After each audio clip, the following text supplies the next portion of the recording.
हमनी के संस्कृति, हमनी के संस्कार सदा रहे हमनी के साथ। भारत के महान ग्रंथ और काव्य सब के संपूर्ण संकलन सब्सक्राइब करें तिलक। जब स्वयं लक्ष्मी देवी उनकर सहायता करे के संकल्प ले लेले बाड़ी तो फिर का आवश्यकता बा?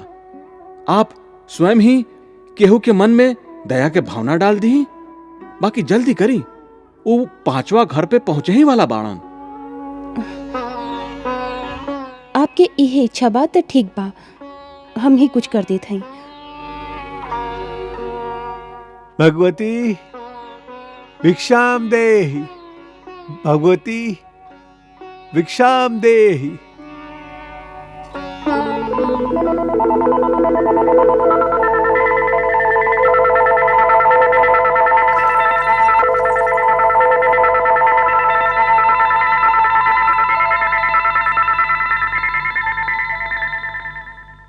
ब्राह्मण देवता तनी ठहरी, हम भिक्षा ले आवत हैं। श्री कृष्ण श्री कृष्ण श्री कृष्ण श्री कृष्ण।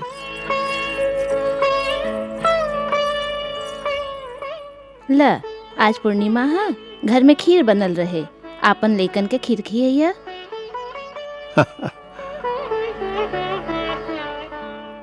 श्री कृष्ण श्री कृष्ण। उहवा सामने वाला घर में आज उत्सव बा।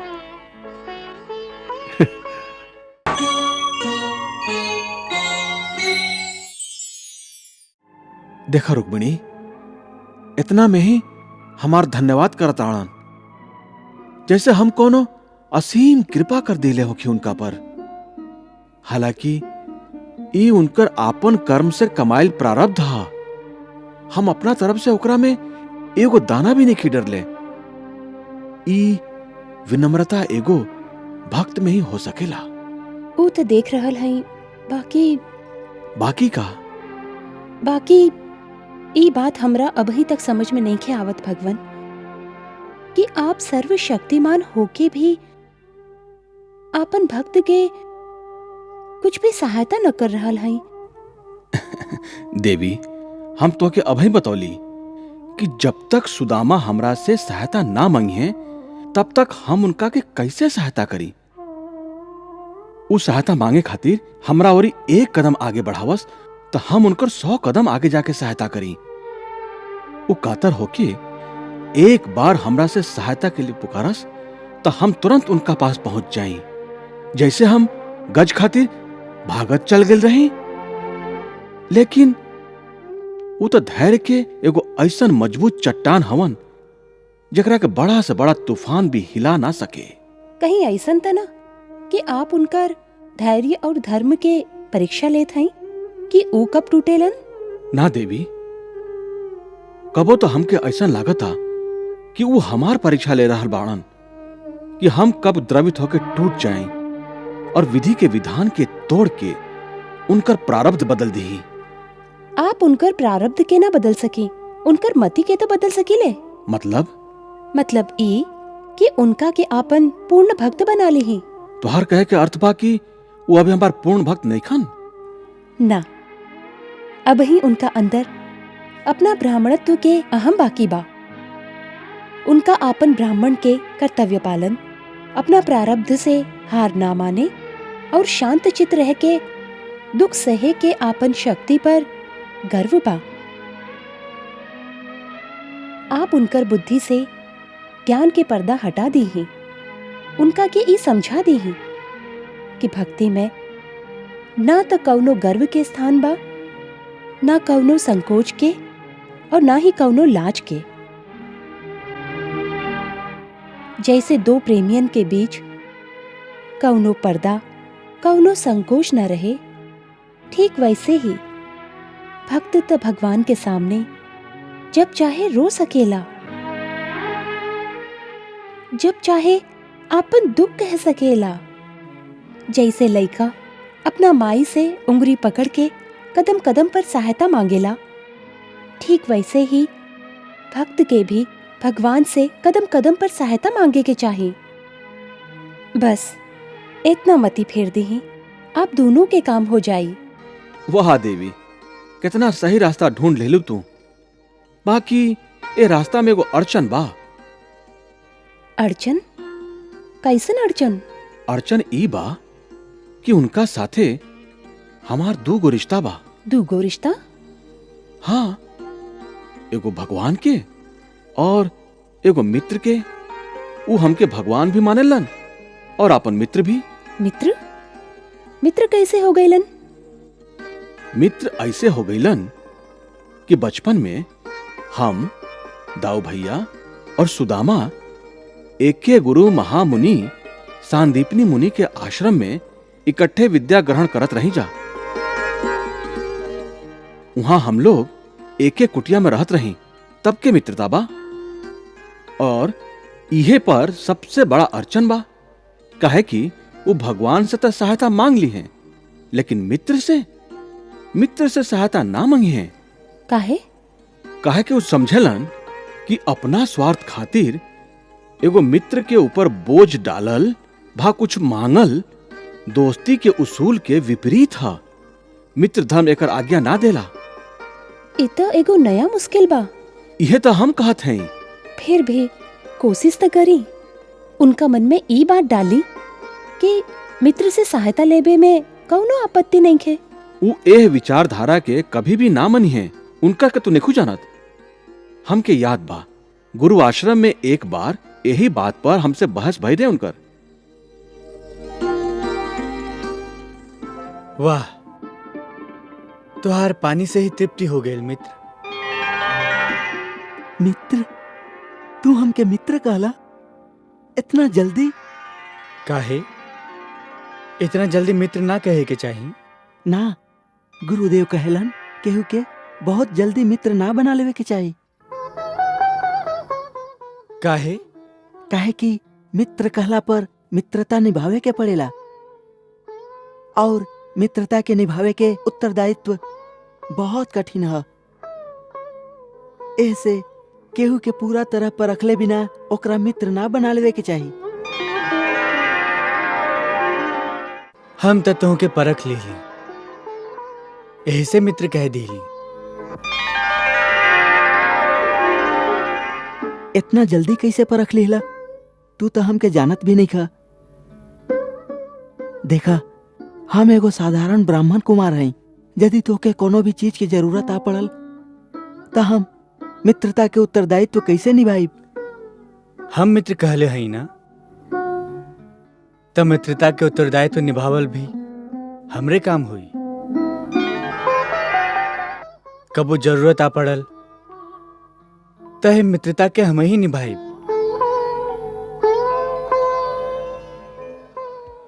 हम वचन देते हैं, तोहार मित्रता के परीक्षा हम कबो ना लेब। अब बोला, हम क्या अपन मित्र बनाइबा कि ना?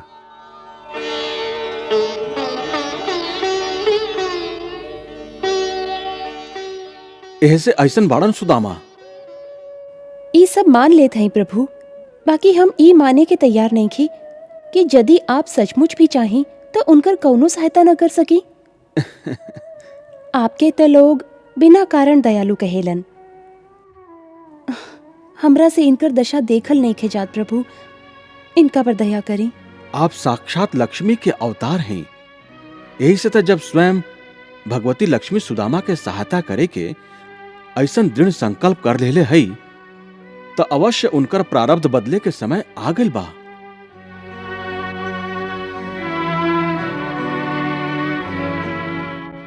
भगवती भिक्षाम देहि। अरे के हा? भगवती भिक्षाम देहि। अरे हम अभी काम में व्यस्त हैं। काल आइया, समझला?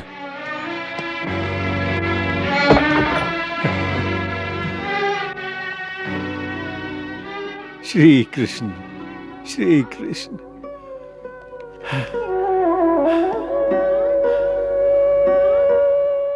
भगवती भिक्षाम देहि। श्री कृष्ण, श्री कृष्ण, श्री कृष्ण, श्री कृष्ण। श्री कृष्ण, श्री कृष्ण। वाह, कैसन संतोषी जीव बाड़न। केहू से कवनो रोष ना, कवनो दुख ना। एकरा के कहल जाला सुख दुखे समीकृतवा। बाकी एगो प्रश्न बा प्रभु, का देवी? एह नगर के लोग के हृदय इतना कठोर काहे बा, जैसे इनकर दिल पत्थर हो गईल होखे। केहू के मन में भी इतना ममता नहीं खे कि एगो फटेहाल ब्राह्मण के एक मुट्ठी अन्न दे दे। का ई चांडालन के नगर ह? ना देवी, ये लोग चांडाल ना, सभे अच्छा गृहस्थ प्राणी बाणन। अंदर से इहो लोग कोमल हृदय बाणन। फिर भी कुछ ना देवी। ई जे भाग्य के देवी है ना, जेकरा के प्रारब्ध भी कहल जाला, ई सब उनकरे काम ह। उ एह सब लोगन के दिल पत्थर के बना देले है। वो क्षण खातिर उनकर दया भावना शून्य हो जाला और उनकर झोरी खाली के खाली रह जाला। तो प्रभु, आप केहू एक के दिल में थोड़ी का सा दया भर दी हैं, जेकरा से आज के भोजन तो मिल जाए। इनकर परिवार तो 2 दिन से कुछ खाइले भी नहीं खे। जब स्वयं लक्ष्मी देवी उनकर सहायता करे के संकल्प ले लेले बाड़ी, तो फिर का आवश्यकता बा? आप स्वयं ही केहू के मन में दया के भावना डाल दी। बाकी जल्दी करी, वो 5वां घर पे पहुंचे ही वाला बाणन। आपके इहे इच्छा बा तो ठीक बा, हम ही कुछ कर देत हई। भगवती भिक्षाम देहि, भगवती भिक्षाम देहि।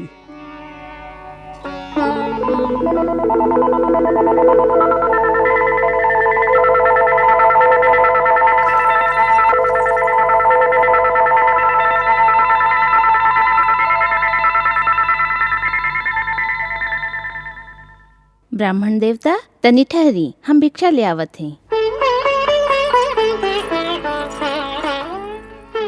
श्री कृष्ण, श्री कृष्ण, श्री कृष्ण, श्री कृष्ण।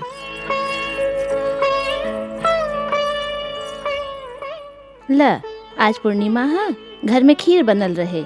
आपन लेकन के खीर खियैया।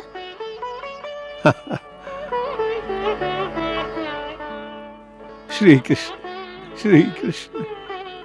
उहवा सामने वाला घर में आज उत्सव बा। उहवा ब्राह्मण के कपड़ा बांटल जा रहल बा, नया धोती मिल जाई। ना देवी, हमार 5 घर आज पूरा हो गई। ब्राह्मण के छठा घर में जाए के विधान नहीं खे देवी। हम तो ऐसे कहली कि तोहार धोती जगह जगह से फट गईल बा। उहवा से नया धोती मिल जाई। नहीं खे जाए के त तोहारी इच्छा। श्री कृष्ण, श्री कृष्ण, श्री कृष्ण, श्री कृष्ण, श्री कृष्ण, श्री कृष्ण।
श्री कृष्ण, श्री कृष्ण। ई का हो गई प्रभु? देखलू रुक्मिणी, यह प्रारब्ध के देवी के कमाल है। आप जे उनका प्रारब्ध से ज्यादा उनका के दियौली, प्रारब्ध के देवी ओकरा के माटी में मिला देहली। वास्तव में ई खीर ओह कुत्ता के भाग्य के रहे जे ओकरा सुदामा के द्वारा मिल गई। वो स्त्री के एगो भूखा ब्राह्मण के खीर देवे के पुण्य त मिल गई, बाकी सुदामा के खीर ना मिलल। बाकी प्रभु, उनकर भोग के का हुई? कैसे दूर हुई इनकर कष्ट? देवी, अब ऊ समय भी आवे ही वाला बा जब वो हमरा से सहायता मांगे पर विवश हो जाई हैं। अब थोड़ी के समय रह गइल बा। माई खाए के दो, माई माई खाए के दे ना, बहुत भूख लागल बा। माई माई खाए के दो ना, बहुत भूख लागल बा। माई खाए के दो ना, बहुत भूख लागल बा। माई माई हमरा के खाए के दो ना, खाए के दो ना माई, बहुत भूख लागल बा। श्री कृष्ण के जाप कैला से आपके जठराग्नि शांत होत हुई। बाकी हमार लइकन के का, ई लोग का अपराध कैले बाड़न कि इनका हर दिन भूखे सूते के पड़ेला। ई संसार प्रभु के माया हा वसुंधरे, जे होए वाला बा ओकर इच्छा के अनुसार ही होई। एकर अर्थ कि हम लोग भूखे प्यासे रही, यह प्रभु के इच्छा बा। एकर अर्थ हम दुख झेलत रही, यह प्रभु के इच्छा बा। माई बहुत भूख लागल बा, कुछ खाए के दा ना माई।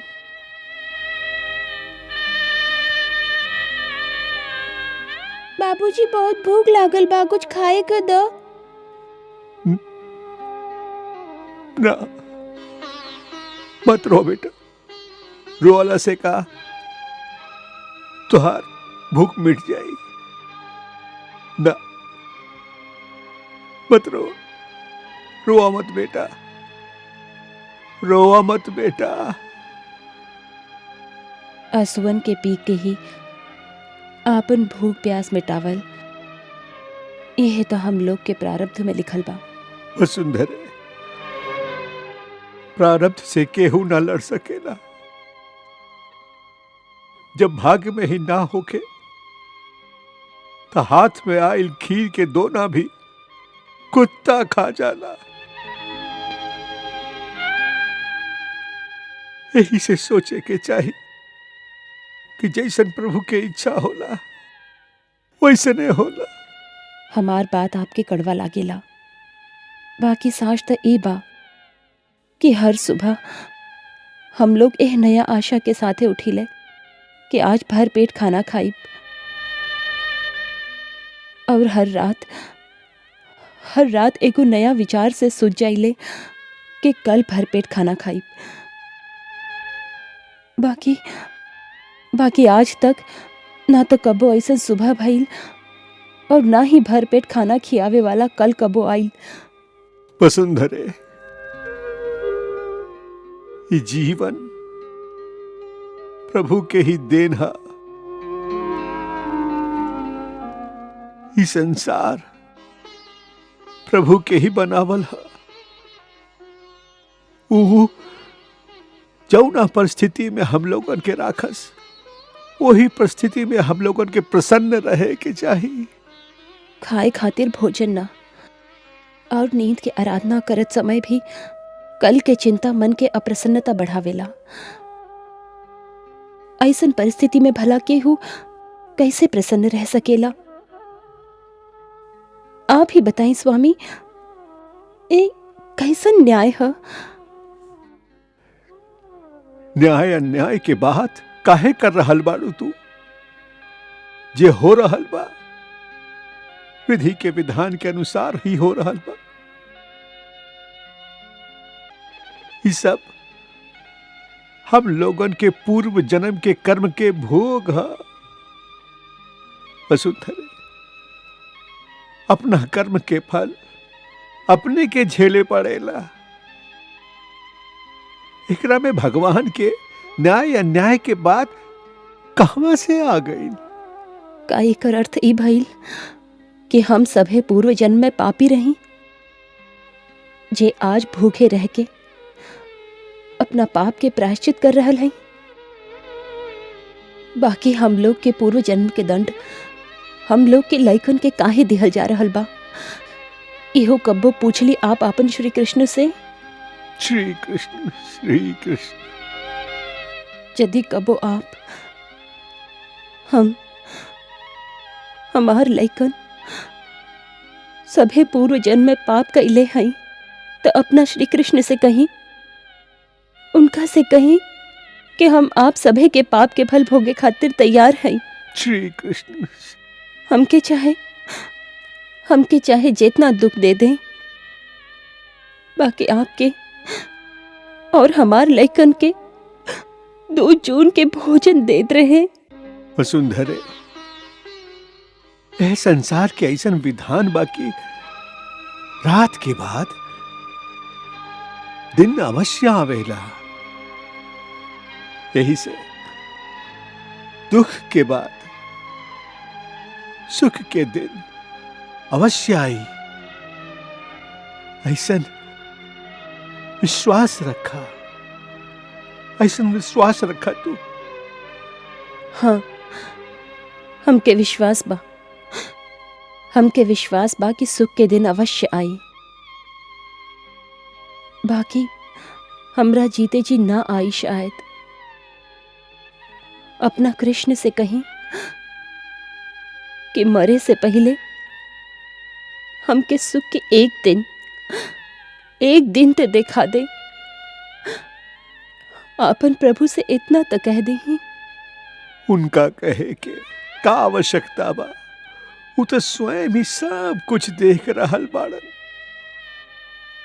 उनका पर विश्वास रखा और उनका मर्जी पर सब कुछ छोड़ दा।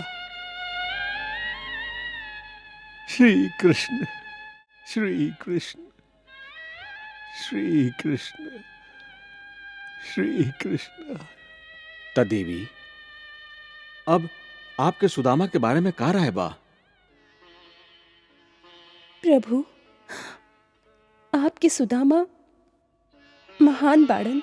हाँ देवी, उस संसार के एगो श्रेष्ठ और महान व्यक्ति बाड़न। वो एगो महान योगी बाड़न। संसार के सब बंधन तोड़ के वो एगो सन्यासी भी हो सकेलन।